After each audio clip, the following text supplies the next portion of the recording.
Glória a Deus. A paz do Senhor, meus amados irmãos, que aqui estão, o pessoal de casa também. Então, vou pedir para vocês que aqui estão, se puder, eu sei que vocês estão frio, hoje está frio, né? Mas se puder chegar um pouquinho para frente, pode até vir, fica aqui, ó, nesse solzinho aqui, ó. Aqui, ó. Solzinho vai esquentar os corações aqui, ó. Vai aquecer. Nós estaremos orando para dar início a essa EBD. Tem coisa boa para acontecer nessa manhã, tem estudo para a gente aprender, tem uma lição excepcional, maravilhosa para os jovens lá embaixo. Tem uma lição também para nós que vamos ficar aqui em cima e vamos pedir a orientação, a bênção de Deus, a graça de Deus. O pessoal que está de casa, eles vão assistir uma... Me perdoe, Luciano, se você puder me ajudar. Acho que é a família, não é isso? Acho que sim. Acho que é um estudo sobre a família cristã, os fundamentos de uma família cristã. Vamos ficar de pé, amados, e vamos orar. Vamos pedir a direção de Deus, a bênção de Deus. Vamos lá?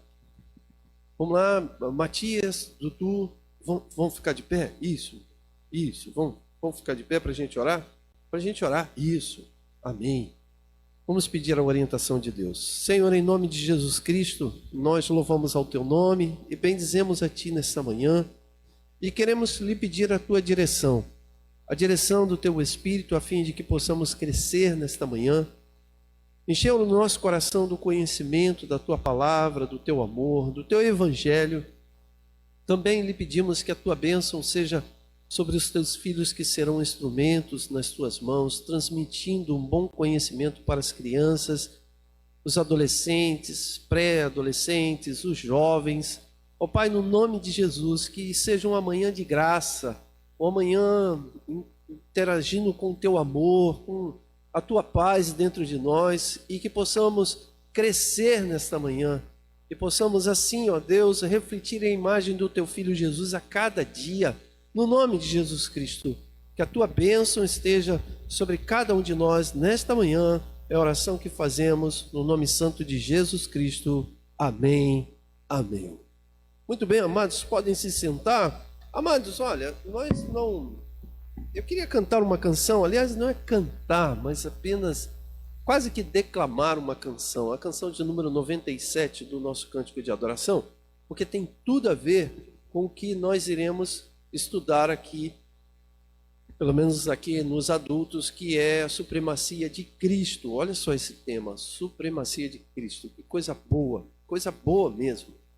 Essa é a canção de número 97 do nosso Cântico de Adoração, que diz assim, ó: em Jesus vivendo a cada dia, em Jesus eu tenho alegria, em Jesus ó doce harmonia, em Jesus desfruta a paz de Deus. Eu não sei se você conhece a letra dessa canção, a gente não está com o Data Show ligado, são poucos aqui os cânticos de adoração, mas se você puder, cante comigo assim, ó. Em Jesus vivendo a cada dia, em Jesus eu tenho alegria, em Jesus, ó doce harmonia, em Jesus desfruto a paz de Deus. Em Jesus, na rocha inabalável, em Jesus, no homem incomparável, em Jesus, no Deus tão adorável, em Jesus, o mal não temerei, em Jesus, a graça é infinita, em Jesus, ó bênção inaudita, em Jesus, minha alma é bendita, em Jesus, eu tenho a salvação, em Jesus, não temo o mal e a morte, em Jesus, estou firmado e forte, em Jesus, meu barco rumo ao norte, em Jesus, eu sempre hei de vencer. Você pode aplaudir ao Senhor Jesus nessa manhã? Glória a Deus. Eu sempre fui muito apaixonado pelas canções do Cântico de Adoração, porque ela tem um conteúdo que toca o meu coração, as frases tocam o meu coração, porque eu fico imaginando o autor da canção escrevendo, né? E o que levou ele a produzir essa canção. E tem tantas histórias bonitas que falam acerca das canções. E nessa aqui, de modo especial, o autor centra toda a sua inspiração em Cristo e ele declama a sua fé. Ele fala a sua fé. Eu não sou autor de canção, não sou nenhum poeta, mas eu gosto de pegar aquilo que já foi produzido e reproduzir como se eu estivesse dizendo e oferecendo para Deus. Isso é uma verdadeira adoração. Eu também gostaria de convidar você a abrir a sua Bíblia no livro de Colossenses, se você puder abrir, por favor. O livro de Colossenses, no capítulo de número 1.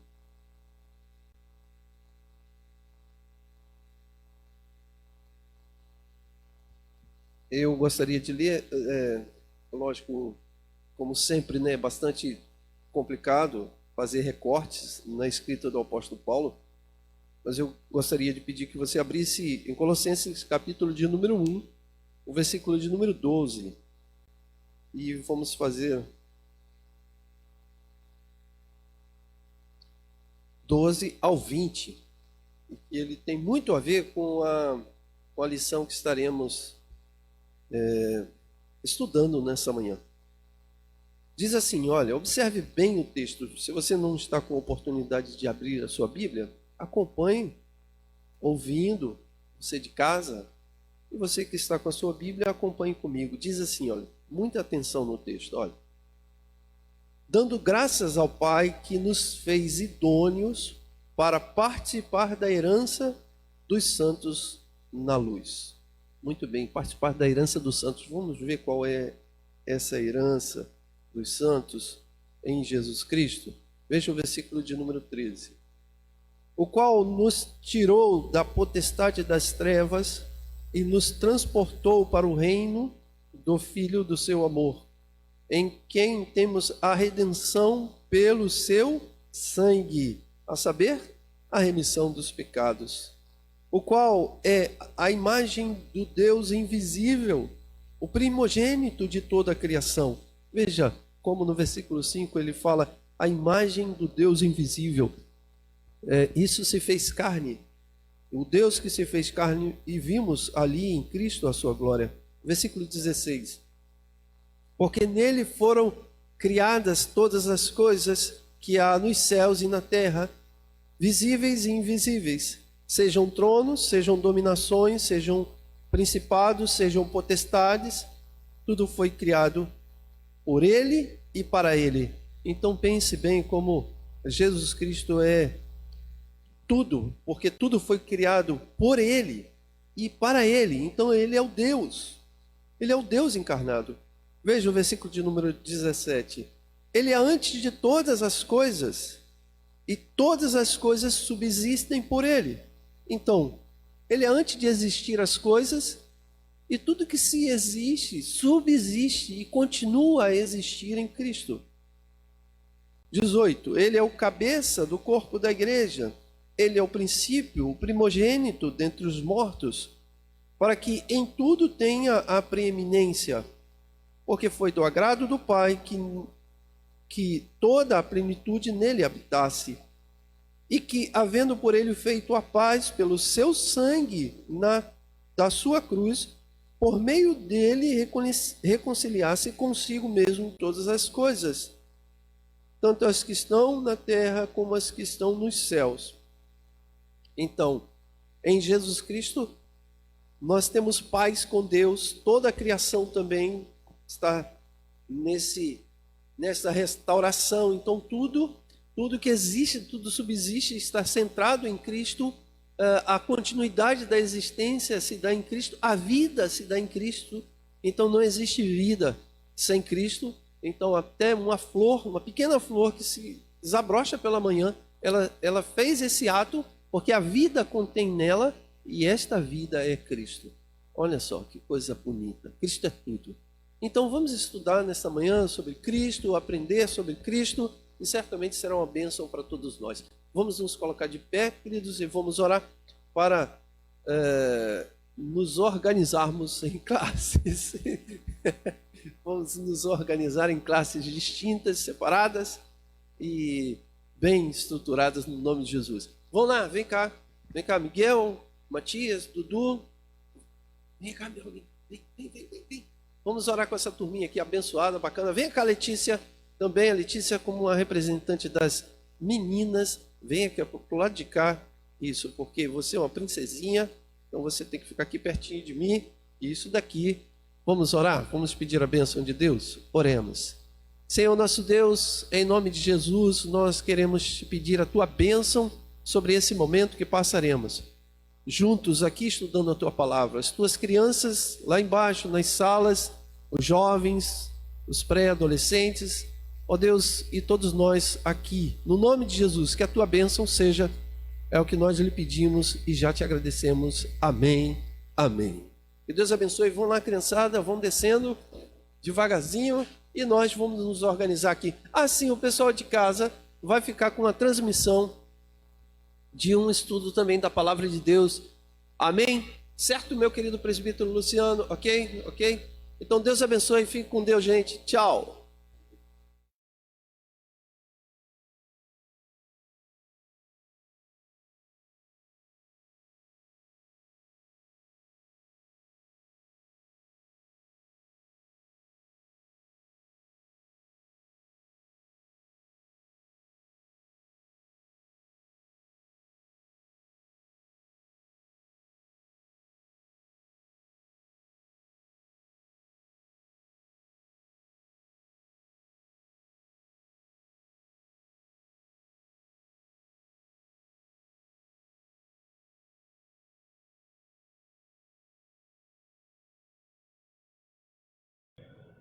Ok?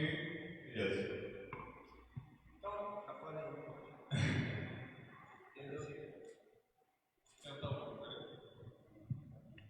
som, amém? Pronto. Agora está ok. Vamos lá. Então, voltando aqui, amados. Hoje aqui com os excelentes comentaristas aqui, nós estamos sempre aqui nos acompanhando, né? Semana passada, o nosso presbítero Luciano esteve acompanhando só na parte técnica, não comentou, mas hoje está aqui conosco participando também. Hoje o Léo e a Amandinha estão lá na parte técnica.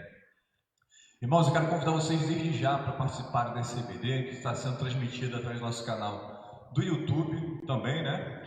E nossa página no Facebook.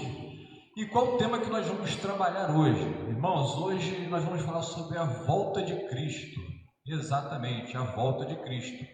Irmãos, tenho notado, tenho percebido, não sei se é a percepção de todos os que estão assistindo ao nosso vídeo, mas em meio a tantas crises sociais, políticas, econômicas, né, que estão vindo à tona, até por causa da pandemia, muitos se perguntam, poxa, será que esses são os sinais da volta de Cristo? Será que nós somos a geração, né, que vai presenciar os últimos acontecimentos? Então, acho que é um assunto extremamente pertinente, né, e relevante para a gente refletir e pensar sobre. E, para me ajudar nessa reflexão aqui, vocês vão participar aí, interagir conosco, enviando suas perguntas, suas considerações, mas também temos aqui as opiniões aqui, né? A visão teológica do pastoral aqui, do pastor Eli, do pastor João e do nosso presbítero Luciano. Vamos tentar. É isso aí. Então vamos lá, né? Felipe, pastor João começou aqui dando a sua saudação inicial para o povo de casa. Eu vou tentar ser breve para a gente ganhar tempo. Só dizer, irmãos, que esse é um tema muito importante, muito pertinente. Muitas pessoas têm muitas dúvidas a respeito de como será a volta de Cristo.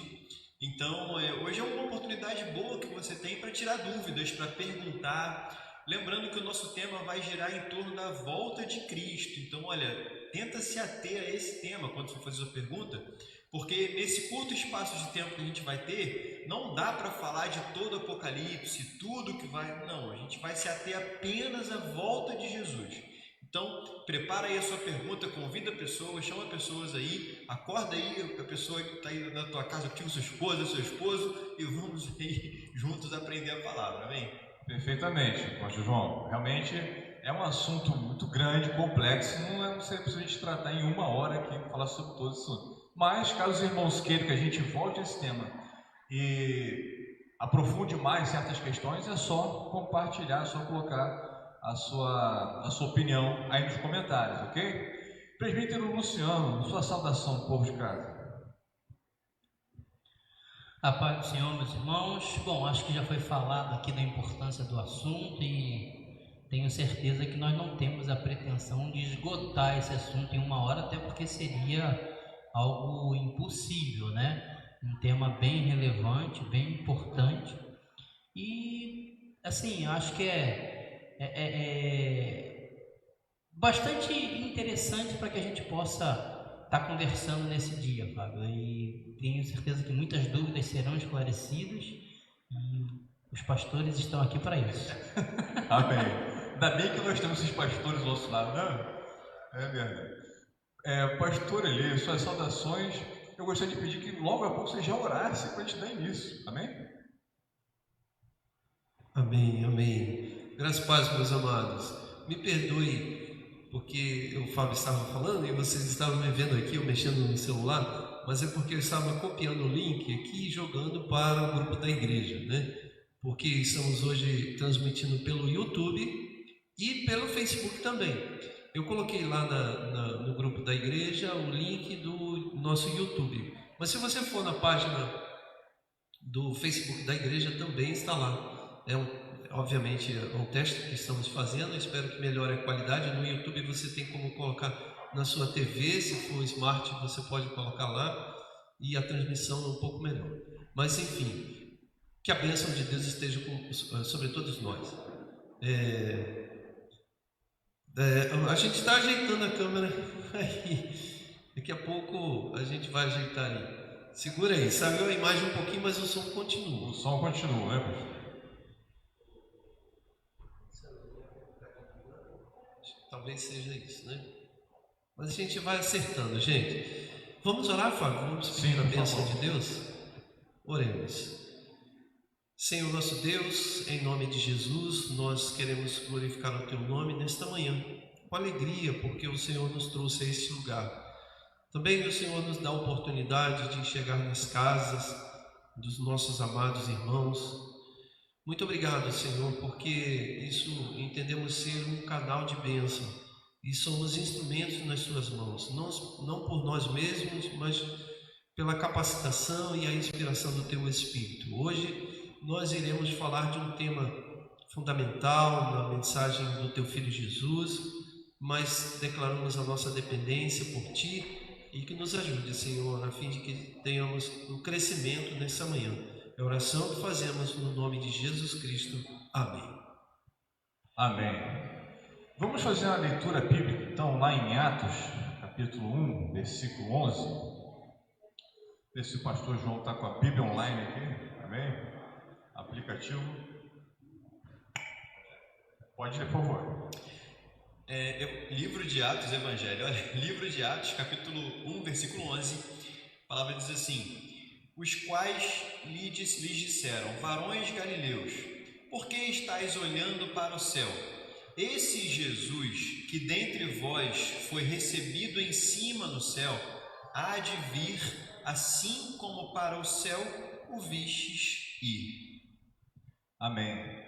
Então essa passagem os irmãos conhecem, né? Bem conhecida essa passagem, está lá no início do livro de Atos, né? Conta quando, após o evento da crucificação, da ressurreição, que Jesus passou aquele período com os discípulos, né? E chegou o momento em que Jesus ascendeu aos céus, né? E os discípulos, e não só os discípulos, mas tinha mais um grupo ali, né, pastor? Aproximadamente umas 300 pessoas, viram aquela cena e ficaram admirados, olhando Jesus retornando aos céus. E apareceu os anjos e falaram para eles, justamente esse texto aí, né? Porque estão admirados olhando para o céu. Assim como ele subiu, ele há de retornar. Então fica esta promessa, a gente fica aguardando o retorno Cristo. Mas, pastor, qual a importância da gente falar nesse momento que a gente está vivendo, né, dessa convulsão social, política, tudo sobre a volta de Cristo? Perdão, meu microfone estava desligado. Então, a volta de Cristo, e eu queria que os amados irmãos que estão em casa recebessem isso, porque isso é muito importante. A volta de Cristo foi e sempre será fundamental na nossa vida cristã. Nós não podemos imaginar ter uma caminhada cristã sem pensar, sem passar por esse assunto, sem meditar, sem estudar, sem conversar, sem pregar, sem anunciar a volta de Cristo. Então, por mais que a gente entenda que hoje estamos vivendo um momento muito especial, e eu tenho afirmado isso, que a nossa geração, pelo menos a minha geração, vive um momento muito especial. Eu sou de uma geração que peguei um bom pedaço e o final, não tudo, mas o final, pelo menos, no final da Guerra Fria. Foi em 89, acho que é 89, Fábio, que o muro de Berlim caiu, né? Simbolizava a queda do muro de Berlim, e então simbolizando ali a queda, o fim da Guerra Fria. Não é exatamente naquela data, mas sim. Durante o período da Guerra Fria, e o que é a Guerra Fria, gente? O período da Guerra Fria foi um período onde o mundo ficou polarizado entre duas correntes muito fortes, os Estados Unidos de um lado e a União Soviética do outro, o comunismo e a democracia, o socialismo e o capitalismo. Então, esse mundo polarizado durante, pelo menos na minha geração, na década de 80, ali eu vivi isso, e durante aquele período tinha a ameaça da guerra atômica, né? Então aquela questão dos mísseis ali em Cuba, eu vivia esse negócio assim, né? Então eu percebia aquele momento onde as pessoas se preocupavam muito e falava-se muito da volta de Cristo. Era um momento bem escatológico. O muro de Berlim caiu e aí parece que houve um esquecimento. A igreja, se você parar para fazer um apanhado histórico, você vai perceber que quando o muro de Berlim cai, o crescimento da teologia da prosperidade acontece muito, muito, muito. Por quê? Porque não tem perspectiva mais da volta de Cristo, então o céu seria aqui. Então tudo iria ser resolvido aqui. Então a teologia da prosperidade vem com força. Então prega-se menos a volta de Cristo e prega-se mais o bem-estar aqui.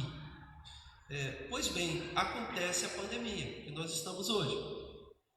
E a pandemia, ela já conectada a outros problemas também de polarização do mundo, parece que a gente volta a uma polarização, começa a se pensar novamente na volta de Cristo. Mas eu queria alertar que a volta de Cristo não pode ser essa situação cíclica na igreja. A volta de Cristo deve ser um tema constante, direto, porque você não pode imaginar viver nesse mundo com a esperança deste mundo. O apóstolo Paulo insiste em dizer, e eu insisto em repetir a palavra do apóstolo Paulo quando ele diz: se esperarmos em Cristo somente nesta vida, somos os mais miseráveis de todos os homens. O que ele está falando? Ele está dizendo ali: se eu não penso a ressurreição, se eu não penso a vida eterna, se eu não penso a volta de Cristo, se eu não tenho a perspectiva da eternidade, eu sou o mais miserável de todos os homens. Então ele diz, para resolver isso, então ele diz assim, de forma eu diria assim, de escárnio, ou de, me foge a palavra aqui no momento, mas de uma forma bem interessante, ele vai dizer: então, se for assim, comamos e bebamos, porque amanhã morreremos. Irônica essa palavra. De forma bem irônica, ele fala: então, comamos e bebamos, porque amanhã morreremos. Ou seja, se não tivermos na nossa cabeça a volta de Cristo, nós somos os mais miseráveis de todos os homens. Então, a volta de Cristo, ela não deve ser um tema preocupante agora, porque vivemos pandemia e vivemos um mundo de um retorno à polarização. Não, a volta de Cristo deve ser um tema constante na nossa vida. Então, amado, você que está em casa, me desculpe aqui, eu já me alonguei, mas você que está em casa, não pense a volta de Cristo como um tema novo na tua cabeça. Não, pense a volta de Cristo como um tema fundamental na tua cabeça. Você não vive a vida cristã sem esse tema. Então pense ele com naturalidade. Não pense ele como um assunto à parte no Evangelho. Não, pense ele como uma naturalidade, como um destino para todos nós, como fazendo parte. Não tem como pensar um cristão sem a volta de Cristo. Perfeito, pastor. E vocês, irmãos aí que estão nos assistindo, como é que vocês pensam a volta de Cristo?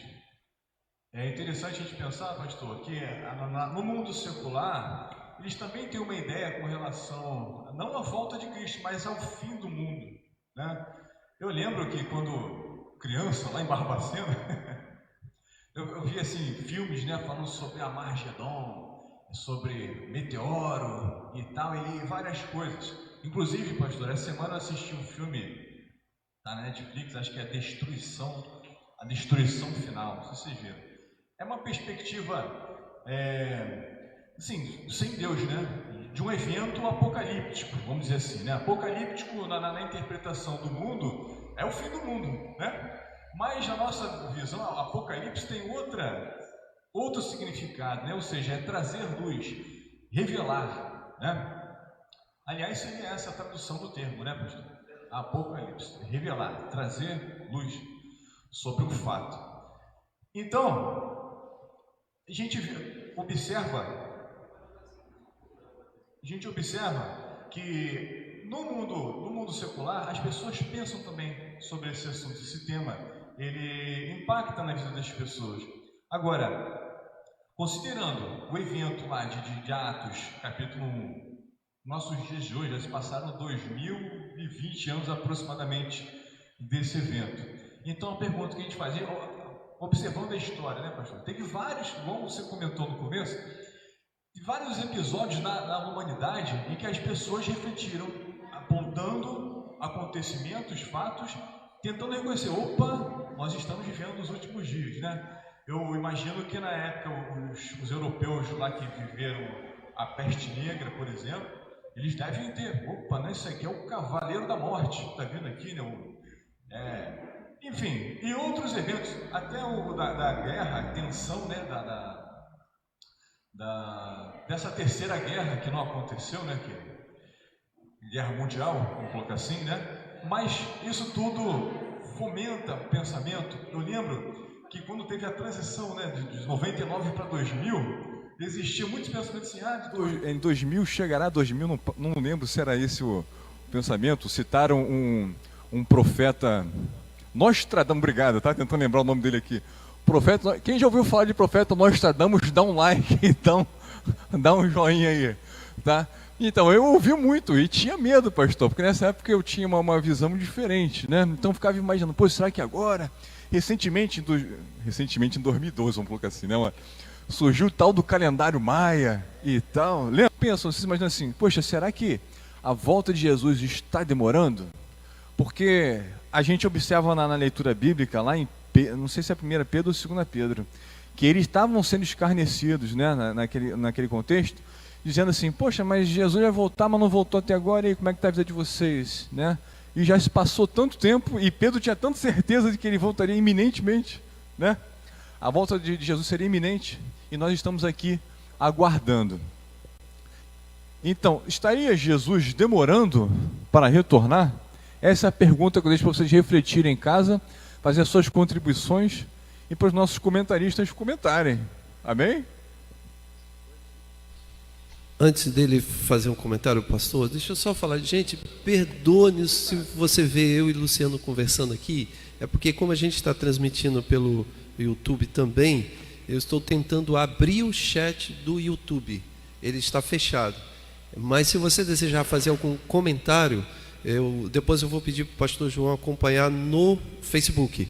E lá o chat está aberto, dá para fazer comentário pelo chat do Facebook. Tá bom? Então, mas...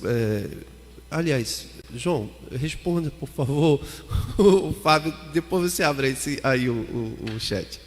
Eu estou aqui, meus irmãos, eu faço minhas palavras para o pastor Eli, porque com essa questão dos comentários desativados e por ser novo no YouTube, a gente fica nessa polvorosa aqui tentando deixar tudo mais redondinho para vocês. Mas assim, como o pastor Eli falou, se você quiser fazer uma pergunta, faça aqui no Facebook enquanto isso, ou mesmo no WhatsApp, no grupo da igreja, ou para alguns de nós. Isso, no grupo da igreja dá para eu acompanhar. A gente consegue olhar aqui e te responder sem problema, tá bom? É bom que até os irmãos vão ver lá no grupo e também vão entrar. Jesus está demorando para voltar, meus irmãos? Será que Jesus deveria ter voltado antes? Poxa, já estamos em 2021. Até quando o Senhor Jesus vai tardar, né? Muitas pessoas falam assim, está demorando. Olha, a perspectiva de Deus, ela é muito interessante, ela é muito além das nossas capacidades, né?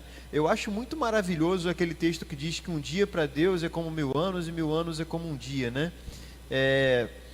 No sentido de que Deus, ele tem uma visão do tempo que é muito diferente da nossa.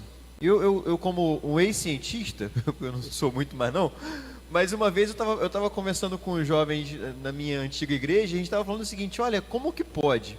A gente mede o nosso tempo com relação ao movimento da Terra em relação ao seu próprio eixo e em relação ao Sol. Então, para nós, um dia, você sabe, um dia a Terra gira em torno do seu próprio eixo, um ano é quando a Terra gira em torno do Sol. Mas Deus, qual é a posição de Deus em relação ao Sol, irmãos? Qual é a posição de Deus em relação ao eixo da Terra? O que é um dia para Deus, queridos? Como é que se passa o tempo para Deus?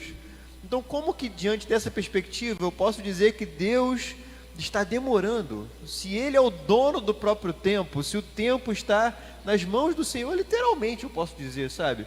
Então, Deus está demorando? Deus, Ele sabe o tempo certo. Deus sabe o tempo certo. Deus, a vontade de Deus é que todos sejam salvos. Então, quando eu vejo, né, eu não posso usar a palavra que Deus está demorando, mas quando eu vejo o tempo se passando sem que Jesus volte, eu vejo nisso também a misericórdia de Deus. Eu vejo nisso também Deus demonstrando a sua graça no intuito de que mais vidas sejam alcançadas pelo Evangelho, né? E que o Evangelho seja propagado a toda a terra. Existem ainda hoje, irmãos, aldeias e nações que não foram alcançadas pelo Evangelho de Cristo. Existem hoje povos não alcançados que precisam ser alcançados. Então, nesse tempo todo, eu aproveito para dar glória e dizer, Senhor, no seu tempo o Senhor volte e faça a sua obra em nome de Jesus. Amém, amém. Então, irmãos, eu concordo com o pensamento do pastor João a respeito de Deus estar demorando ou não, né? Nós observamos sempre com a perspectiva humana, né? A ideia de tempo é uma coisa muito humana, né? Mas Deus é eterno, então Ele não está preso às questões temporais, certo? Mas existem alguns elementos que a gente pode identificar, fazer uma leitura do tempo que indiquem que estaria Jesus mais próximo ou não de retornar, né? Existem na Bíblia alguns aspectos que apontam, existem, né? Tem até um texto em Mateus capítulo 24, que eu gostaria de ler para os irmãos, deixa eu abrir aqui, né? Diz assim, eu vou ler a partir do versículo 3, Mateus 24, versículo 3. E estando assentado no Monte das Oliveiras, chegaram-se a eles os seus discípulos em particular, dizendo, diz-nos, quando serão essas coisas? E que sinal haverá da tua vinda e do fim do mundo? Está vendo? Por isso que fala do retorno de Jesus, né? E do fim do mundo. E Jesus respondendo disse-lhes, acautelai-vos, que ninguém vos engane. Porque muitos virão em meu nome, dizendo, eu sou o Cristo, e enganarão a muitos. E ouvireis de guerras e de rumores de guerras. Olhai, não vos assusteis, porque é necessário que isso tudo aconteça, mas ainda não é o fim. Porquanto se levantará nação contra nação, e reino contra reino, e haverá fome, e peste, terremoto, em vários lugares. Mas todas essas coisas são o princípio de dores. Então, vos hão de entregar para serdes atormentados, e matar-vos-ão, e sereis odiados de todas as nações por causa do meu nome. Nesse tempo, muitos serão escandalizados, e trair-se-ão uns aos outros, e uns aos outros se odiarão, e seguirão muitos falsos profetas e enganarão a muitos. E por se multiplicar a iniquidade, o amor de muitos esfriará. E o 13 diz assim: mas aquele que perseverar até o fim, esse será salvo. Esse aqui é um texto clássico, né, quando se fala em fim dos tempos, em volta de Cristo, né? As pessoas costumam fazer a sua reflexão da atualidade a partir deste texto. Isso é perigoso fazer essa leitura, né, pastor? A gente pegar tipo um jornal numa mão e a Bíblia na outra e tentar ficar encontrando os sinais do nosso contexto atual daquele contexto bíblico. Sim, é verdade. Vamos tocar num ponto aqui que é muito importante para fazer uma leitura bem equilibrada, bem compreendida dessa questão.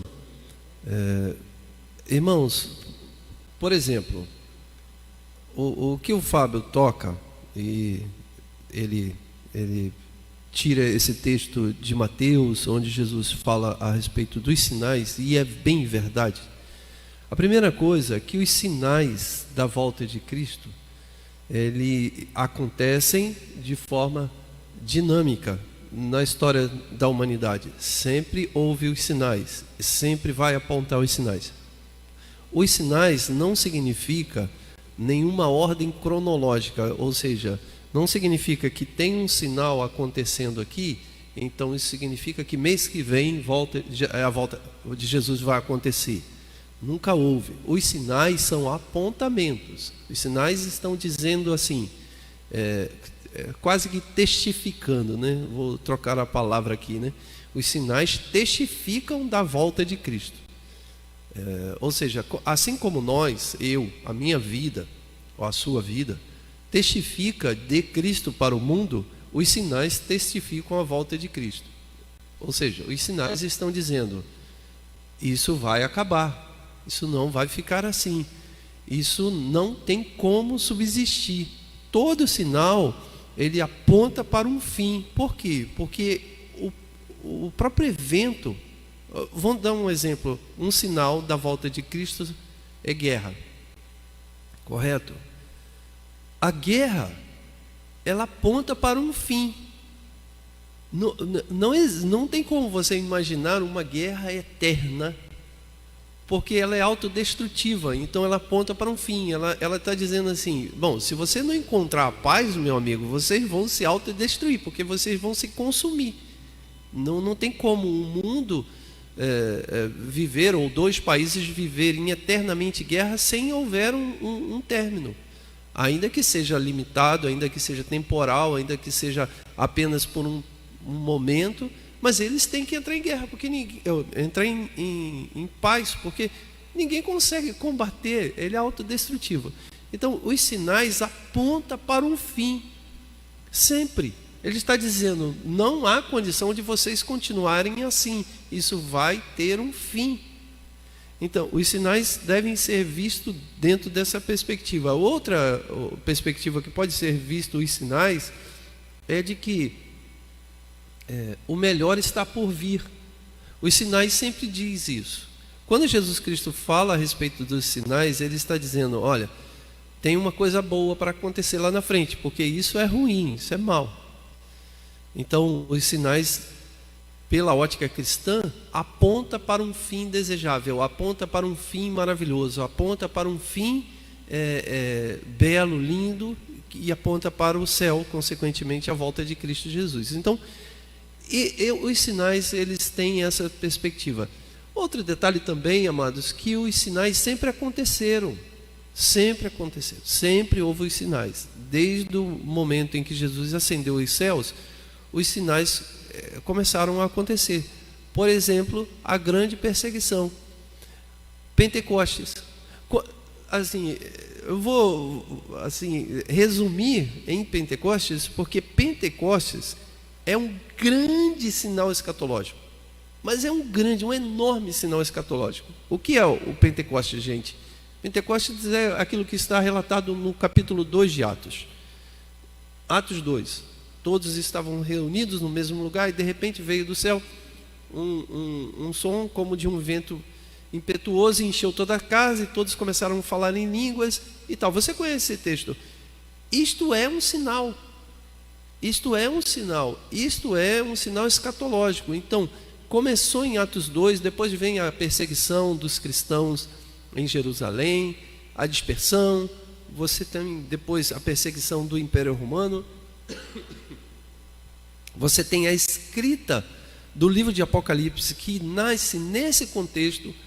João está preso em uma ilha e ele relata ali no livro de Apocalipse os sinais da volta de Cristo, mas ele não relata os sinais que acontecerão, ele relata os sinais que estão acontecendo e alguns que acontecerão também, que serve para aquele momento e serve para todos nós hoje.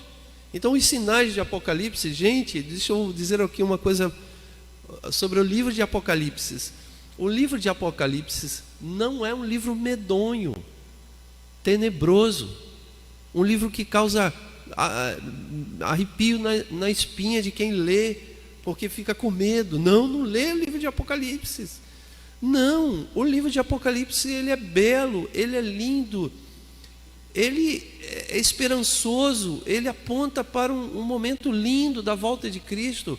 O livro de Apocalipse é poético, usa figuras de linguagem, mas o livro de Apocalipse está falando sim do retorno de Cristo, só que de forma esperançosa, não de forma tenebrosa. E o João vai usar aquele momento em que ele está vivendo, olhando para o que está acontecendo no mundo, e escreve e relata. Mas aquele momento em que João está vivendo é diferente do momento em que estamos vivendo? Não, é a mesma coisa. É a mesma coisa. Então, quando você lê o livro de Apocalipse, você pode ler ele como algo que já passou? Sim. Mas pode ler ele também como algo que virá? Sim. Pode ler ele também como algo que está acontecendo? Sim. Até porque é a palavra de Deus. Então, todos os sinais apontados no livro de Apocalipse aconteceu no passado, então vamos colocar no passado, acontece e acontecerá também. Então, o livro de Apocalipse não pode ser visto como um livro que eu vou abrir e nele está toda a ordem cronológica, todo o evento futuro, direitinho, mostrado direitinho de como será o fim. Não pode, porque senão cai em contradição com a fala de Jesus, quando Jesus Cristo disse que ninguém sabe da hora. Irmãos, muito cuidado com as pessoas que querem colocar data, hora, dia, local para a volta de Jesus e apontar quem será o anticristo, o falso profeta. Cuidado com esse povo, porque isso não é bíblico. Tocar no livro de Apocalipse, porque realmente eu cheguei a fazer até uma pesquisa, estava fazendo curso de teologia e teve um trabalho sobre esse livro em questão, né?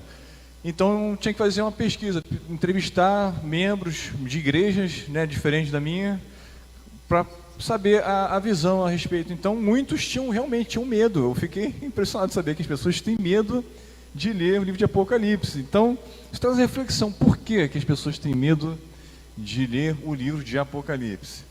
Eu cheguei à conclusão, pastor, de que é justamente não conseguir interpretar essas figuras de linguagem presentes ali, né? Tipo, quando fala o dragão, quando fala da besta, quando fala o número 666, inclusive, né, pastor? Tantas coisas, né, que mal interpretadas, né? Assim, Fábio, deixa eu dar também uma fala aqui que eu acho muito importante. Gente, mais uma vez, o livro de Apocalipse é um livro belo, lindo, não é medonho, não é terrível. Ensine isso às suas crianças, ensine isso aos seus adolescentes, ensine isso aos pré-adolescentes, ensine isso para os jovens e você adulto aprenda isso. O livro de Apocalipse, ele é lindo, belo e maravilhoso, esperançoso, poético. Fizeram uma maldade com eles, né? Quando lançaram filmes de terror e colocaram no nome do filme de terror Apocalipse. É horrível isso, é uma maldade. Eu já vi vários filmes assim bem apelativo de que um vulcão vai explodir, vai destruir todo lugar, e aí colocam lá Apocalipse. Já vi um filme da guerra do Vietnã chamado Apocalipse Now, que é Apocalipse Agora. Isso é uma maldade, né? Colocando, até porque o livro Apocalipse, a tradução seria Revelação. O que tem de medonho na Revelação? Nada, né? Então é uma maldade. A outra coisa, gente, é que Apocalipse, ele é escrito dentro de uma linguagem literária, é um estilo literário. E dentro do estilo literário, que com o passar do tempo, os teólogos começaram a dizer que todo o estilo literário igual ao livro de Apocalipse se chamaria a linguagem apocalíptica. E isso se tornou um estilo literário. O que é o estilo literário do livro de Apocalipse? O estilo literário do livro de Apocalipse, ele é construído em cima de muita figura de linguagens, de personagens, de guerra cósmica, de batalhas cósmicas, de apresentar a Jesus ou Deus como um grande ser vitorioso, e aí ele vai dizer que é um cavaleiro montado num cavalo branco, com a língua como uma espada afiada, na sua coxa está escrito, né? Então tem um monte o cabelo dele é branco como a neve, é grande. Então você vê aquela figura de linguagem de um cavaleiro, né? Isso é um estilo literário. Você encontra esse estilo literário de leitura apocalíptica em outro espaço da Bíblia. Por exemplo, Daniel. Alguns capítulos de Daniel, ele também tem uma linguagem apocalíptica. Alguns salmos também têm uma linguagem, uma literatura apocalíptica. Então, quando você lê o livro de Apocalipse e você percebe toda aquela construção de imagens grandiosas, por exemplo, eu falei de Jesus como um cavaleiro, mas você também tem o anticristo, que é também a besta, que é uma figura medonha com 7 chifres, 7 cabeças. Eu nem lembro mais como é que é a composição, tem tanto tempo que eu não estudo sobre a besta. Aliás, nunca me interessei muito em estudar sobre ela, mas é uma figura medonha. Mas assim, entendam isso como figuras de linguagens. Não é uma questão literalizada. Não é.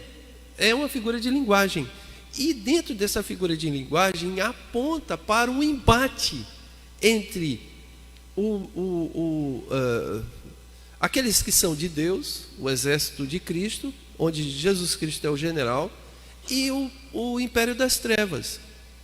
Irmãos, em nenhum momento você vê a mínima chance de derrota de Jesus. A mínima chance. Então isso já começa. Você já pode entrar no livro de Apocalipse, já lendo assim: eu sou mais do que vencedor. Então eu já entro sabendo que eu vou ganhar. Então não tem que ter medo, pelo contrário. Então entendam que o livro de Apocalipse, ele é um livro que segue um estilo literário. Mas assim, eu não sei se eu estou complicando, mas para deixar mais claro, o que é estilo literário? Gente, quando você pega a Bíblia para ler, a Bíblia tem vários estilos literários. Vamos dar um exemplo do livro de Salmos. O livro de Salmos, ele tem um estilo literário poético. É poesia. Embora tenha outros estilos ali dentro, como eu falei, apocalíptico também, mas em grande medida, ou em grande parte, ele é poético. Vou dar um exemplo para você, o Salmo 23. Como que é o Salmo 23? O Senhor é o meu pastor e nada me faltará. Deitar-me faz em vez de pastos e guia-me mansamente pelas águas tranquilas. Olha, é uma poesia. Então, esse é um estilo. O sujeito, quando vai escrever, ele escolhe o seu estilo.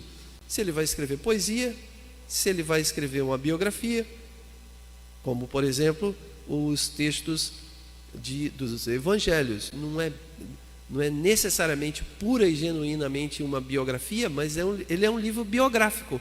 Por que os evangelhos é um livro biográfico? Porque fala da biografia de Jesus, conta de quem, a família de Jesus, onde, lugar que nasceu, quando, a hora, o país. Então, é uma biografia.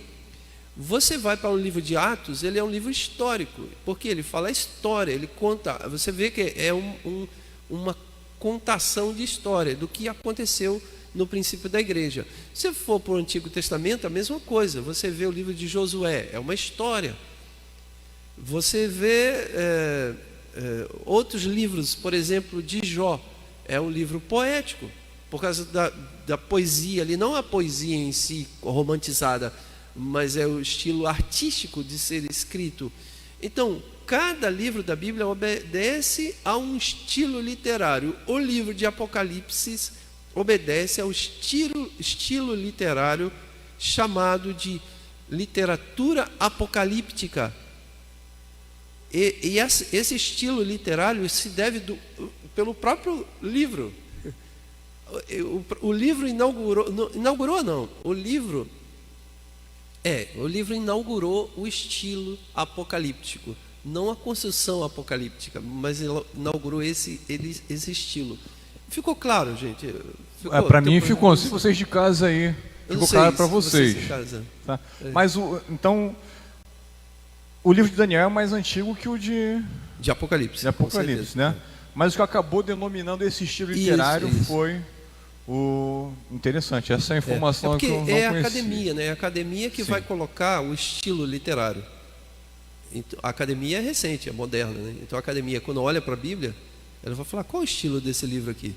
Ah, esse daqui. Aí, de tanto ela verificar que tinha outras formas, no livro de Gênesis, no livro de Gênesis, você vê um certo estilo apocalíptico também, quando fala a respeito daqueles gigantes. Também um estilo apocalíptico. Você vê, em vários livros da Bíblia, não o estilo do livro inteiro, mas pequenos pedaços de literatura apocalíptica. Então, esse estilo. Só que no livro de Apocalipse, ele é quase que 90%. Não no início. O início é interessante. O início do livro de Apocalipse, ele não é uma literatura apocalíptica. Ele é epístola. Se você observar, porque ele é carta. A carta às 7 igrejas, a Éfeso, a Esmirna, ele vai falando ali as igrejas, né? Então você vê que é uma carta pastoral. É um estilo pastoral e um estilo de epístola.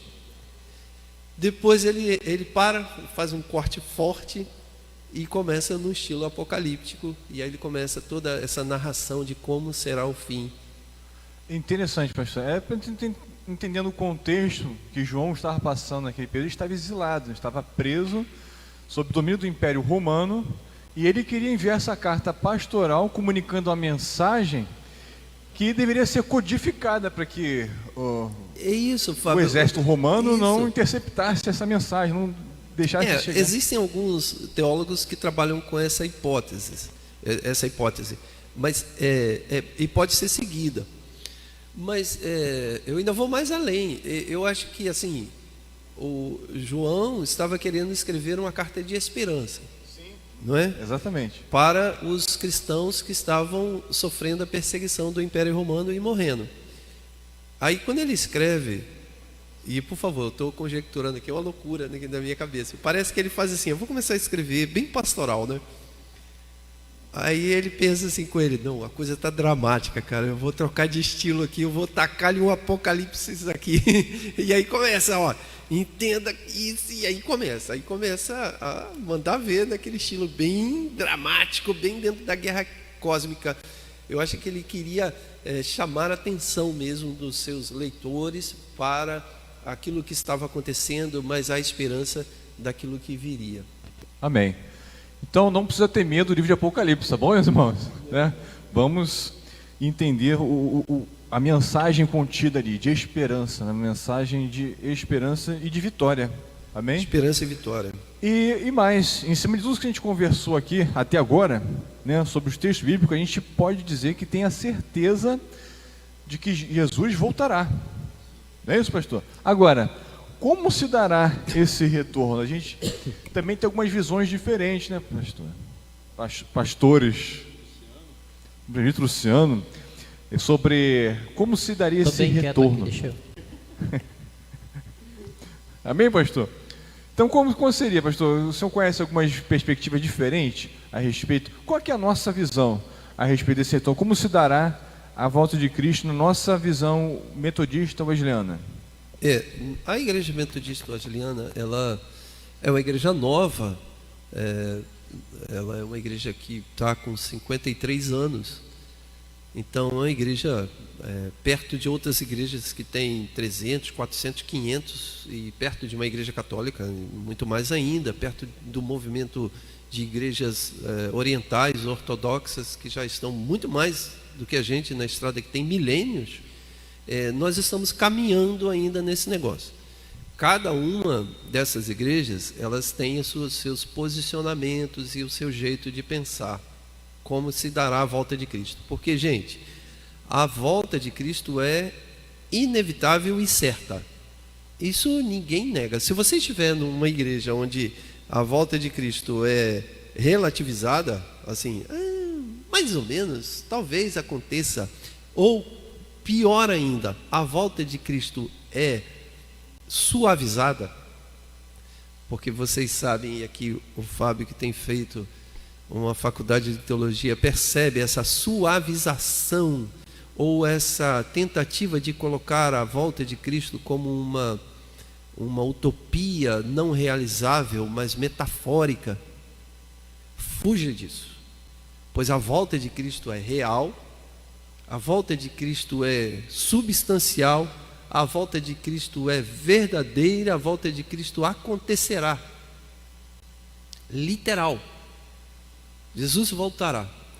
Como isso se dará, nós discutimos. Não sabemos claramente como se dará. Cada corrente de denominações e correntes de teólogos pensam de forma distinta, diferente. Como eu disse, nós, como Igreja Metodista Wesleyana, nós estamos caminhando nessa direção de fundamentar mais ainda a forma como nós entendemos a volta de Cristo. Então, há muita pesquisa, eu mesmo participo do grupo de pesquisa em relação a isso, que é aqueles que escreveram o nosso manual de doutrina Assim Cremos, e está ali. Se você observar, para aquele que não tem, eu posso indicar, se você desejar, pode comprar o livro de doutrinas, o manual de doutrinas da Igreja Metodista Wesleyana. Assim Cremos, o nome desse livro. Se você observar e for lá, você vai ver que na questão da escatologia, ele ainda está muito sucinto, ainda está muito pequeno, porque carece de uma pesquisa maior. Mas a opção primária, ou seja, aquilo que foi optado pela igreja desde o começo da igreja, ao que me parece, é uma opção pré-milenar. Então, já começamos a recortar aqui, né? A volta de Cristo será pré-milenar. O que significa isso? Entendemos que a volta de Cristo acontecerá antes do milênio. Então, Cristo inaugura o milênio. É lógico, gente, que não vai dar aqui para a gente ficar falando detalhadamente o que é milênio e tal, mas A opção da Igreja Metodista Wesleyana é uma opção de uma volta de Cristo pré-milenar, ou seja, Cristo volta e inaugura o milênio. A outra fundamento nosso, assim, qual é o nosso segmento, é que a volta de Cristo é iminente. Nós cremos na volta de Cristo a qualquer momento. Nós não pensamos assim, acontecerá alguma coisa, embora tenha sinais, mas assim, os sinais não. Por isso que eu disse lá no início, os sinais não são um olhar para o sinal, então a partir desse sinal você conta 7 dias e vem Jesus Cristo. Não. Nós entendemos que a volta de Cristo, ela é iminente, então ela pode acontecer a qualquer momento, em qualquer tempo, em qualquer hora, onde ninguém sabe. E nós aguardamos isso. Então, por isso, aquela frase, viva hoje como Cristo voltasse ainda hoje mesmo, é importante para nós. Então, isso é importante. Somos pré-milenares, somos adeptos da ideia de que Cristo voltará a qualquer momento e pode vir ainda hoje. Então, por isso, temos que estar preparados sempre, a todo momento, com a ideia de que a qualquer momento isso tudo pode acabar. Outro ponto também importante para delimitar, assim, embora haja ainda algumas construções e algum chamamento, algum convite para se debater, é que nós somos dispensacionalistas. Isso é não há um consenso ainda fechado sobre isso, embora no Assim Cremos, se você vê dentro do Assim Cremos, ele é ali um sistema dispensacionalista. O que é o sistema dispensacionalista? O sistema dispensacionalista, ele é pré-milenar e pré-tribulacional. Ou seja, acontecerá o arrebatamento da igreja antes da tribulação. Então, é porque eu estou tentando ser assim bem simples e didático para não confundir a cabeça das pessoas, mas o ideal seria um quadro agora aqui, né, para eu colocar a ideia dispensacionalista. A ideia dispensacionalista, ela pensa a escatologia de forma linear, ou seja, há uma linha de segmentos e de eventos que desemboca num fim. Então, qual é a linha, a ordem ou a agenda escatológica dispensacionalista? Ela pensa o seguinte: o evento que inaugura a volta de Cristo é o arrebatamento da igreja. O arrebatamento da igreja é um arrebatamento secreto, ou seja, o mundo não percebe, ninguém vê, só percebe que o povo sumiu, desapareceu. Então, esse é o evento que inaugura o dispensacionalismo, a ideia dispensacionalista. Após esse arrebatamento, inicia-se imediatamente nos céus aquilo que chamamos de bodas do Cordeiro, ou seja, 7 anos de festa nos ares, não no céu propriamente dito, mas nos ares, né? 7 anos de festa entre a igreja, a noiva do Cordeiro e o Cordeiro, ou seja, a noiva e Jesus. Então há um encontro, é o chamado parousia, né? Que é o encontro entre a noiva e Jesus Cristo. Enquanto nós estamos desfrutando de 7 anos de bodas, ou seja, seria uma festa de casamento que dura 7 anos, um chá de panela que dura 7 anos, eita glória mesmo, né? Aquilo ali durante 7 anos que a gente estava desfrutando, ou com o casamento bacana que você foi. Então, 7 anos daquela festa, enquanto se dá esses 7 anos dessa festa, se dá 7 anos de tribulação aqui na terra. Então vamos lá, voltando, por isso que eu precisaria do quadro, ó. Misericórdia de quem fica aqui embaixo. Misericórdia de quem ficar, verdade, ó. Então, o dispensacionalismo pensa, inaugura com arrebatamento, então bodas do Cordeiro e tribulação. Bodas do Cordeiro está lá, festa, mas aqui embaixo o couro está comendo. Então, aqui embaixo acontecerá a tribulação e a grande tribulação. Então, esses 7 anos é dividido em 3 anos e meio e outra porção de 3 anos e meio. Então, você tem um período de tribulação, um período de grande tribulação. Neste período de tribulação, acontece muito daquilo que as pessoas tanto temem e tanto faz assim, um drama, que é o aparecimento do anticristo, o aparecimento do falso profeta, os 7 selos do Apocalipse acontecendo, as pestes, as taças sendo derramadas. Então, nesse período de tribulação, no final desse período de tribulação, de 7 anos, acontece então a volta de Cristo Jesus, juntamente com a igreja, para então iniciar o que se chama milênio. Então, Jesus Cristo instaura o milênio e Satanás é preso por 1000 anos. Satanás é amarrado por 1000 anos. Satanás fica por 1000 anos preso. Jesus governa esse período de milênio, esse milênio de paz e alegria entre os homens. No finalzinho do milênio, Satanás é solto. Quando ele é solto, ele ainda arrasta alguns.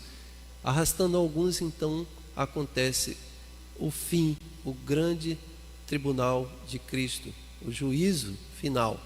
Então, o grande trono branco. Então, ali se julga eternamente. E então Deus separa os bodes das ovelhas. E então lança no lago de enxofre Satanás juntamente com os seus anjos, o diabo e os seus anjos. E aqueles que são de Cristo herdarão a vida eterna ali e entrarão para o seio eterno de Cristo, vivendo assim no céu. De forma muitíssimo resumida, eu coloquei aqui o posicionamento dispensacionalista, como eu disse, ainda aberto para muitas discussões que a Igreja Metodista Wesleyana segue, mas aberto para muitas discussões. O que está fechado é a volta iminente de Cristo e pré-milenarismo. Eu não sei se eu ajudei ou se eu confundi. Olha, me ajudou bastante, espero que tenha ajudado vocês aí também de casa, tá? Eu queria agradecer aqui a fala do pastor Eli, do pastor João, também a participação aqui, né, a presença do nosso presbítero Luciano. Hoje foi assim, dessa maneira, teve que ser um pouquinho reduzido, né, o nosso período, que a gente vai participar de uma reunião aqui agora, né? Mas espero que vocês tenham gostado, tenham alcançado o objetivo, que é trazer um pouco de esclarecimento acerca desse assunto. Muitas pessoas estão confusas com relação aos acontecimentos. Pô, será que Jesus está voltando agora? Não está? Vai ser? Esse é o sinal? Espero que tenha ficado mais claro para vocês aí, tá certo? E conforme o pastor falou, é difícil realmente em 10 minutos ele resumir a posição teológica aqui, né, escatológica da igreja com relação a esse assunto tão importante. Mas caso vocês queiram, a gente volta a comentar aqui, vem já aprofundando outras visões, inclusive, a respeito da volta de Cristo. Amém? Certo? Então, pastor João, eu não vou nem dar para todo mundo aqui agora, só o pastor João, gostaria que ele comentasse as considerações finais dele, depois eu pedi para o presbítero Luciano fazer a oração de encerramento. Amém? Olha, queridos, de forma bem breve, né? Jesus está voltando. A gente fala essa frase há muito tempo. Só que quando eu digo nós falamos essa frase há muito tempo, isso não é uma coisa que eu falo com tristeza, não. Como se eu estivesse impaciente, ou como se nós estivéssemos impacientes com a volta de Jesus. Não. Eu digo Jesus está voltando com essa perspectiva de sabermos que estamos caminhando de encontro ao noivo. O noivo está prestes a encontrar a igreja que somos nós. Isso me traz uma alegria muito grande, irmãos. Não que eu não tenha prazer na vida, claro que eu tenho prazer na vida, em estar com meus irmãos, em ter a minha família, isso é maravilhoso. Mas nós sabemos o que está reservado para nós. Jesus está voltando. A vinda de Jesus é real e ela se aproxima a cada dia. Tendo isso em mente, meu irmão, minha irmã, viva a sua vida, entendendo que Ele pode voltar hoje. E aí eu não estou dizendo, deixe de pecar porque Jesus está voltando, porque isso também é estranho. Eu não evito pecado porque Jesus está voltando, eu evito pecado porque eu amo o Senhor. É outra perspectiva. Então, viva a sua vida entendendo que Ele pode voltar. Se você pensa dessa forma, eu acho que as suas relações com seus amigos, com seus familiares, elas mudam. porque você entende que ele está voltando. Então você não vai brigar tanto, por exemplo, com a sua família, você não vai discutir tanto com o seu chefe, porque Jesus está voltando. Quando você tem isso em mente, meu irmão, minha irmã, acho que a sua vida, ela começa a ter um olhar para a eternidade. Você começa a olhar para outro lugar, né? Para olhar para o lugar onde Jesus está de fato próximo. Quem sabe a gente nem cultua mais hoje aqui nessa igreja. Pensa nisso, né? Quem sabe a gente vai estar junto logo mais, mas não aqui, em outro lugar. Rapaz, eu não sei, eu gostaria Quem sabe muito. a ceia de hoje será na Poxa, glória. rapaz, quem sabe a Não ceia é? hoje é ministrada pelo nosso Senhor. É. Nossa, rapaz, seria maravilhoso. Então, viva a vida dessa forma. Olha por esse lado. E eu acho que você pode ter um outro foco na sua vida quando você passa a olhar assim. É verdade, olha só, João, como é que é bonito, né? Você pode olhar a ceia de forma escatológica. Olha, né? Não olhar, a escatologia não é medonho, de jeito nenhum, pelo contrário, é lindo e maravilhoso. Então, olhe a ceia de forma escatológica, ou seja, se Jesus não voltar até logo mais, a gente tiver a oportunidade de compartilhar da ceia, então você pode olhar e falar assim: ok, ele ainda não veio, mas eu já antecipo isso na minha vida, comendo e bebendo do seu corpo e do seu sangue aqui hoje à noite. Isso é lindo. Por isso que a ceia aponta para o passado e para o futuro. É verdade. Amém, amados. Muito obrigado pelas falas. Amém? Presbítero Luciano pode estar orando pelo encerramento. E lembrando que, logo mais, como o pastor já falou, né? Teremos aqui a nossa ceia. Pastor, tem almoço hoje na igreja? Não. Hoje não tem. O almoço é no domingo que vem. Gente, almoço domingo que vem. Domingo que vem, nosso almoço. Outra coisa, nós estreamos hoje transmitindo direto pelo YouTube. A gente já vinha fazendo isso, mas a gente vinha transmitindo no Facebook e depois jogando para o YouTube. Hoje não. Hoje mandamos direto para o YouTube. A transmissão parece que ficou com uma melhor qualidade. Parece. Mas ainda carece de alguns ajustes. Ajuste de som e ajuste de configuração para que você participe do chat lá durante a transmissão. A gente vai fazer esse ajuste e vai ficar melhor ainda a transmissão, em nome de Jesus. Amém? Eu gostaria só de, mediante tudo isso que foi falado, deixar um texto aqui, que está em Hebreus, capítulo 10, versículo 36 ao 38, que diz assim: necessitais de perseverança, para que, depois de haver desfeito a vontade de Deus, alcanceis a promessa. Pois ainda em pouco tempo aquele que há de vir virá. Não tem dúvida, né, pastor? Aquele que há de vir virá, e não tardará. Mas o meu justo viverá. O pastor João falou agora que vamos viver. Vamos vivendo. Viverá da fé. Olha como é que tem que viver. Pela fé. E se ele recuar, a minha alma não tem prazer nele. Esse tema, a vinda de Jesus, a volta de Jesus é sempre extenso, né? E muita gente vê, né, pastor, conforme foi falado aqui, com angústia. Mas é para ser visto com esperança, né? Com expectativa, com alegria. Porque, conforme o pastor já foi falado aqui também, significa somente que a angústia vai acabar. Sinais, falta de sinais, está tudo aí na Bíblia. A gente pode ler, aprender, e independente das conjecturas, não vai mudar o fato que ele vai voltar. Nós temos que viver nessa expectativa, perseverando, fazendo a vontade de Deus, vivendo pela fé. E aí nós vamos alcançar a promessa, que vai ser aquele final que o pastor falou aqui ainda há pouco na dispensação, né? Que é a vida eterna, sem dores, sem sofrimento, sem sinais mais nenhum, não precisa mais de sinais nenhum, e a gente vai viver feliz, irmãos.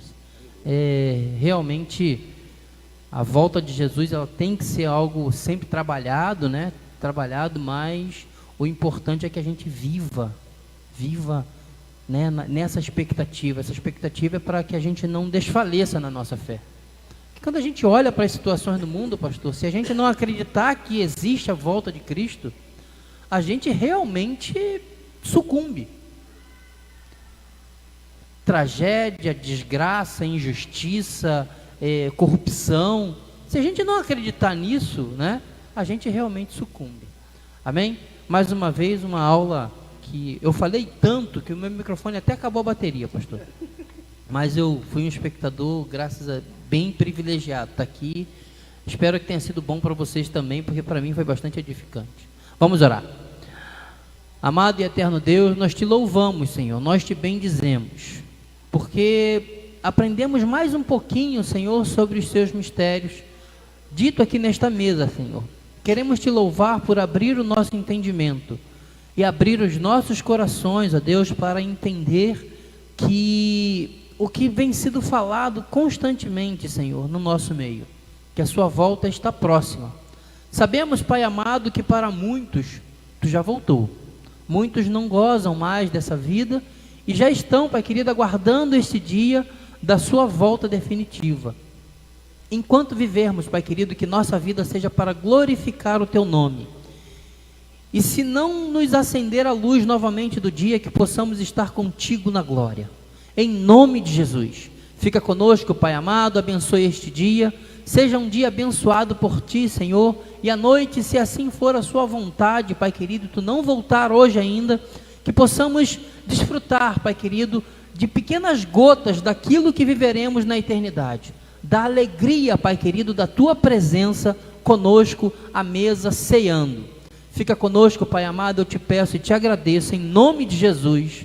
Amém. Amém, meus amados. Fiquem com Deus. Tchau, gente. Tchau.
A paz do Senhor Jesus, amados. Um bom dia para vocês que nos assistem, nos acompanham pela internet. Sejam muito bem-vindos a mais um EBD e hoje com muita alegria, porque estamos retornando ao nosso trabalho aqui presencialmente. Então, se você está nos assistindo, mora aqui pertinho, quer vir compartilhar conosco de um estudo que vai acrescentar com certeza a nossa caminhada espiritual, venha aqui conosco participar nesta manhã desse estudo. Certo? Então convido vocês, desde já, aqueles que puderem, né, estar louvando conosco nesta manhã, glorificando ao Senhor por essa bondade, por essa oportunidade, né? Estamos atravessando esse período difícil, estamos agora reabrindo as portas para receber. Os cultos já estão acontecendo, né, presencialmente, mas agora também retornando ao nosso estudo escola dominical aqui de forma presencial. Claro, respeitando sempre os protocolos, né, irmãos? Respeitando o espaçamento, usando a máscara, o álcool 70%, mas estamos aqui para louvar e engrandecer o nome do Senhor.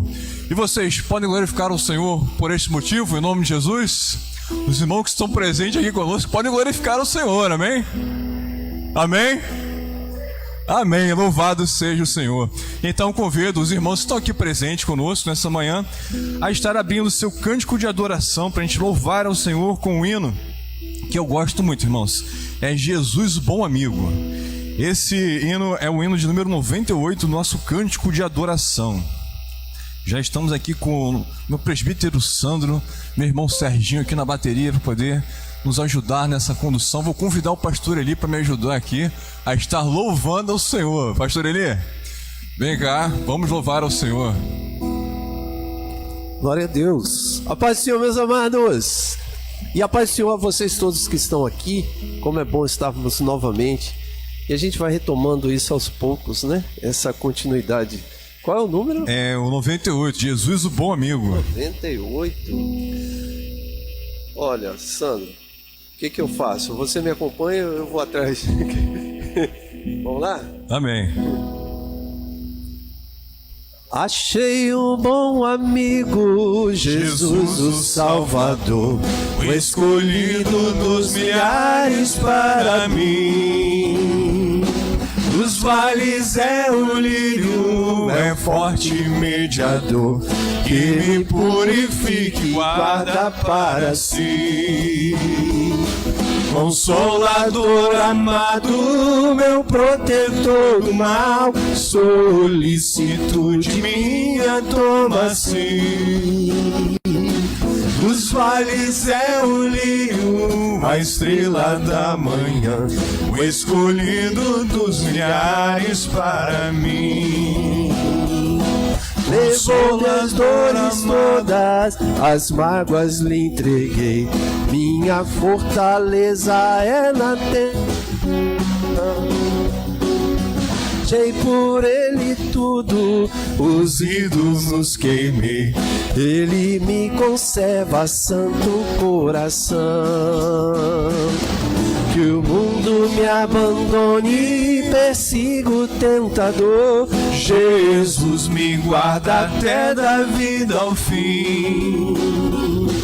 Dos vales é o lírio, a estrela da manhã, o escolhido dos milhares para mim.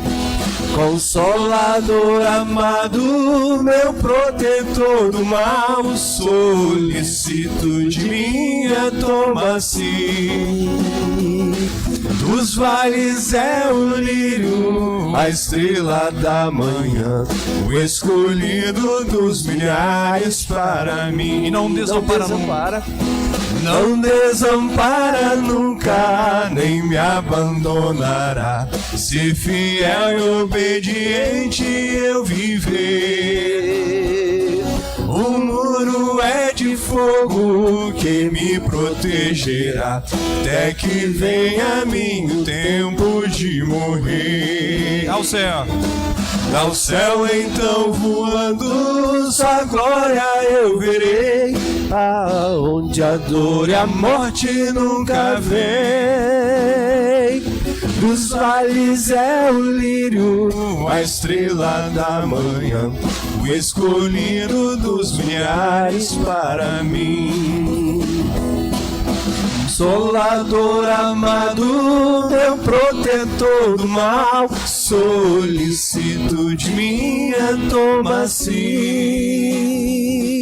Dos vales é o lírio, a estrela da manhã, o escolhido dos milhares para mim. O escolhido dos milhares para mim. O escolhido dos milhares para mim. Aleluia, aplauda o Senhor em nome de Jesus. Louvado seja o Senhor. Amém. Jesus é o verdadeiro bom amigo. Glórias a Deus por isso, irmãos. Eu gostaria de fazer uma leitura de um texto aqui da nossa Bíblia, que se encontra em Hebreus capítulo 11, o versículo 1. Amém? Diz assim, é sobre a natureza da fé. Ora, a fé é a certeza de coisas que se esperam, a convicção de fatos que não se veem. Amém? Vamos fazer uma outra leitura que se encontra em Romanos. Romanos capítulo 12, também o versículo 1. Diz assim: rogo-vos, pois, irmãos, pelas misericórdias de Deus, que apresenteis o vosso corpo por sacrifício vivo, santo e agradável a Deus, que é o vosso culto racional. Amém? Então nós lemos dois textos, um em Hebreus fala sobre fé, lemos agora outro texto em Romanos, que fala sobre apresentar a Deus um culto racional. Irmãos, existe uma confusão muito grande no meio secular, principalmente, né? De que para você ser uma pessoa intelectual, você deve negar a fé, deve abandonar a fé. Porque um pensamento intelectual, ele é um pensamento racionalista. Ou seja, é um pensamento vazio de fé, né? Isso é um tremendo engano. E hoje, a proposta do nosso estudo bíblico, aqui presencial, né, vai ser justamente a gente refletir sobre isso. Qual é a importância da fé em nossa vida, né? Nossa vida social, psicológica, emocional, enfim. Qual é a sua opinião sobre esse tema? A gente vai compartilhar aí as perguntas aí nos grupos da igreja, certo? E se você estiver aqui próximo e quiser participar desse estudo, venha conosco nesta manhã participar do estudo. Os irmãos que vão ficar em casa, vai ser transmitido, né, pastor? Um vídeo chamado Conversa Paralela. O assunto é fé pública. É o sal e a terra. O sal e a luz do mundo.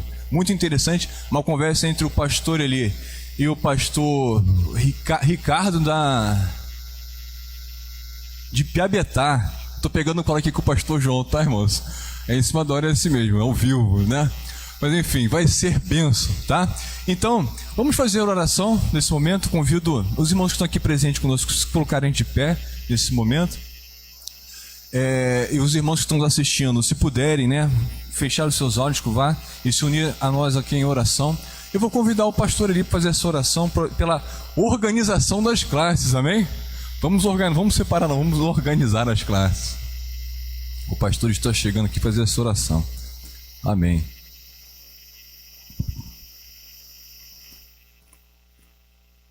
Glória a Deus. Vamos orar. E, mais uma vez, reforçando isso, com segurança, distanciamento, álcool, isso. Estamos aqui e se você desejar, vem estar presencial aqui conosco e vai lhe fazer muito bem, tenho certeza. Vamos orar. Senhor, em nome de Jesus, nós glorificamos ao Teu nome, através dessa devocional singela, mas com o coração inteiro diante de Ti. Então, no nome de Jesus, que o Senhor receba a adoração e o louvor, também inspirando os corações dos Teus filhos, que serão instrumentos nas Tuas mãos, usando para a glória do Teu nome, que possamos crescer nesta manhã na graça, no conhecimento, diante de Ti, diante dos homens, diante da sociedade, que assim seja. A Tua bênção sobre o Teu povo, é a oração que fazemos no nome de Jesus. Amém, amém. Então vamos lá, não é isso, Fábio? Vamos nos organizar. Vamos organizar. A paz do Senhor, amados, que estão nos assistindo pela internet, fiquem com a programação da internet, amém? Um abraço.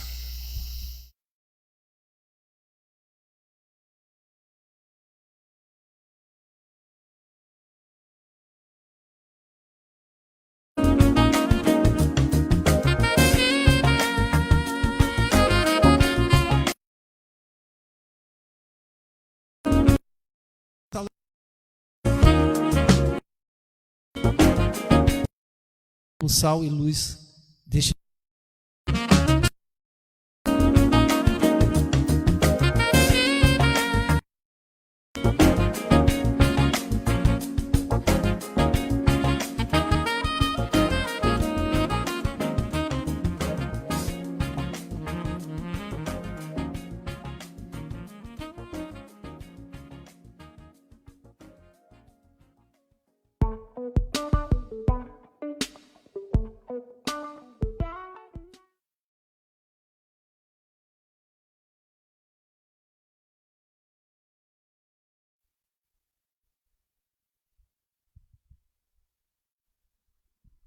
Graça e paz, meus amados.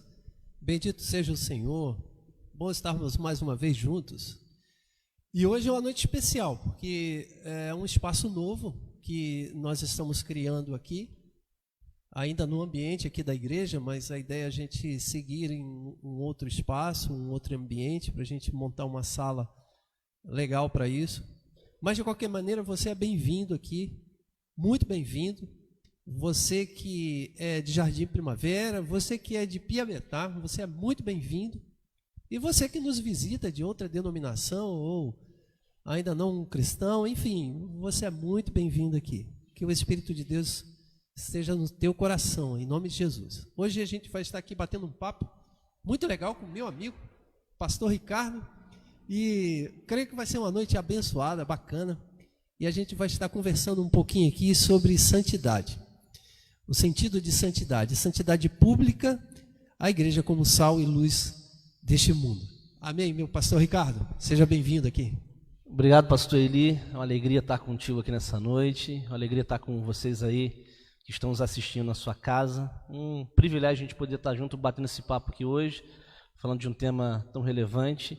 Agradecer a Deus por essa oportunidade de estar contigo aqui, né? E a gente poder hoje, mais uma vez, prosear um pouco e poder compartilhar essa conversa com quem está nos assistindo hoje em casa. Espero que seja um tempo produtivo e espero que você que também está aí compartilhe esse momento com a gente, compartilhe com seus amigos para a gente poder estar juntos aprendendo um pouquinho mais. Então, cara, olha só. Gente, vejam bem, hoje é muito especial, então é uma noite muito descontraída para a gente bater um papo com vocês aqui. Apesar de estarmos no ambiente da igreja, com essa beleza aqui da cruz de Cristo aqui, que é um símbolo maravilhoso, que eu tanto amo, que o pastor Ricardo também tanto ama desse símbolo, né, Ricardo?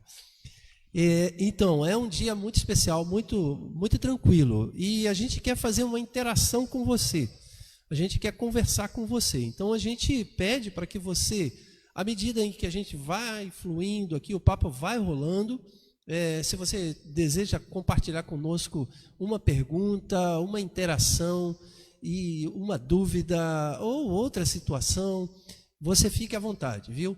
Fique à vontade para interagir conosco. Mas antes da gente começar também, eu peço que você compartilhe aí. Faz uma coisa.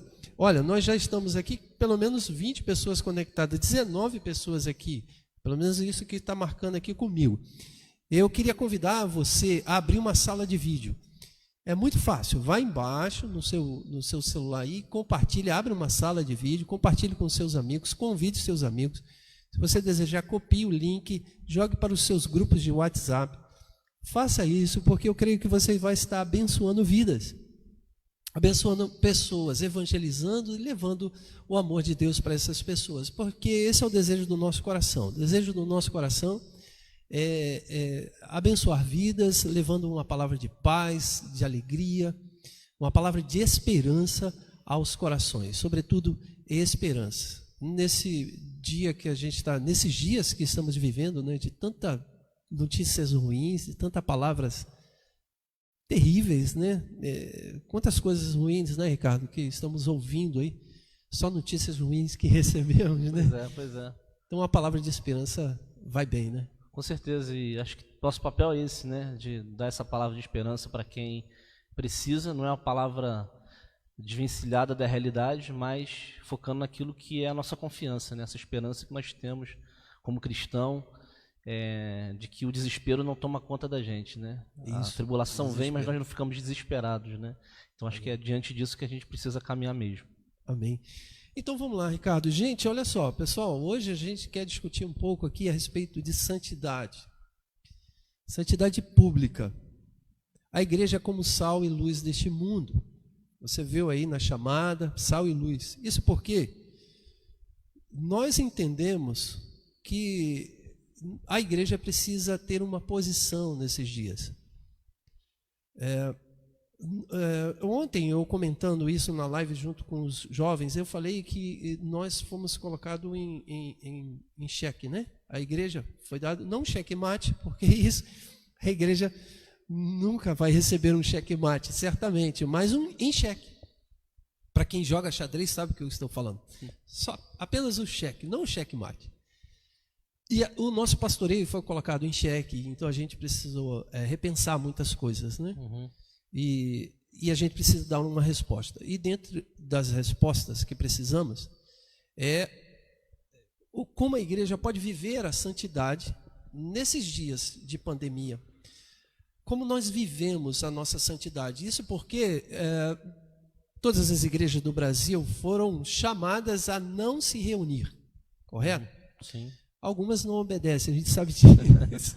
Mas pelo menos vou dizer aí, 99% das igrejas obedeceram. E então, a gente tem um problema. Viver uma espiritualidade santa, uma santidade fora do templo, nas casas, não tendo o espaço do templo para exercer essa santidade. Então isso foi colocado em xeque. Muitas pessoas não sabiam ou não sabem como viver a vida cristã sem a igreja, como viver a santidade. E para a gente provocar aqui um pouquinho, mais uma vez falo, gente, se vocês quiserem conversar com a gente, pode falar aí e a gente vai conversando aqui no chat aqui e a gente vai tentando responder a vocês, viu? Inclusive, pastor Eli, eu quero também já agradecer o pessoal de Piabetá que está conectado com a gente aqui. Na verdade, nós somos uma igreja metodista wesleyana, e o pessoal de Piabetá já está conectado aí. Mandar um grande abração lá para o Rômulo, que é uma ovelha abençoada que tem lá desde cedo, já está aí conectando com a gente. Eu já vi várias pessoas lá de Piabetá também. Stephanie, minha líder de jovens, está aqui com a gente. Aline, Laudemir, legal, Carol, pessoal do Louvor de lá. Tem uma galera aí com a gente já. E compartilha aí, o pessoal da igreja está juntinho aí. Jardim Primavera e Piabetá juntinhos aí hoje nesse momento aí juntos. Isso. Aliás, também, deixa eu rapidamente, porque a gente quer já iniciar o papo aqui. O pastor Ricardo é um grande amigo meu. Ricardo é o homem da filosofia, né? Não é isso? Ricardo é professor do Ceforte na área de filosofia, na área de teologia também, teologia sistemática. E ele tem abençoado a minha vida, trabalhando junto comigo na Secretaria de Educação. Ele é o tesoureiro da Secretaria de Educação e é o pastor da Igreja Metodista Wesleyana ali em Piabetá. Uma turma bacana que eu já tive a oportunidade de estar com ele lá. Então vamos lá. É o seguinte, para a gente provocar aqui o nosso papo, o que é uma vida de santidade, né? O que é, Ricardo, ser santo, né? Eu aqui, para provocar, eu queria conversar um pouco e falar que no pensamento wesleyano, a ideia de santidade, ela é uma ideia pública. É aquela frase famosa do apóstolo Paulo, de Wesley, quando ele disse, ser santo é ser social, ou seja, santo solitário é tão contraditório quanto santo adúltero. Essa é uma frase que eu, conversando com os jovens, eu lembro que o Miquel ficou, caramba, que frase legal. Então, significando que a santidade, na perspectiva wesleyana, ela tem uma ideia de social, de estar no mundo, de ser sal e luz. Isso porque Wesley ele tinha um pensamento bem contrário da ideia dos quietistas, já no século XVII, século XVI também, mas o século XVII e chegando até o século XVIII, os quietistas tinham uma ideia de que ser santo era no espaço da quietude. Então, para ser santo, você ficava quieto. Então, por você ficar quieto, você não fazer ação nenhuma, você se tornava santo. E Wesley ficava muito bravo com isso, ele não gostava dessa ideia, porque ele achava que a santidade tinha que ser na situação ativa e não passiva. Você se torna santo por você fazer algumas coisas. Você não se torna santo por você deixar de fazer algumas coisas. E o que é fazer algumas coisas na perspectiva de Wesley, essa santidade? É fazer as coisas daquilo que o Espírito de Deus ensina, o que a palavra de Deus ensina. Então você está como sal e luz do mundo. Então esse momento de pandemia é um momento importantíssimo para a igreja estar como sal e luz desse mundo. Sim. A igreja precisa se posicionar, a igreja precisa falar, a igreja precisa emitir opiniões, mas não somente opiniões, a igreja precisa arregaçar as mangas e colocar a mão na massa. Sim. Então, nessa perspectiva, Ricardo, de ser santo, socialmente falando, como sal e luz do mundo, quais são os passos que a gente pode tomar? O que a gente pode fazer, cara? O que como igreja, o que a gente pode fazer nesse momento? Então, acho que o desafio que a gente tem mesmo é de encarnar essa ideia wesleyana, né? Essa ideia de Wesley. Porque a gente, ao longo da história, sempre é tentado a isso. Eu me lembro, já compartilhei contigo, por exemplo, que já na patrística, já no primeiro século,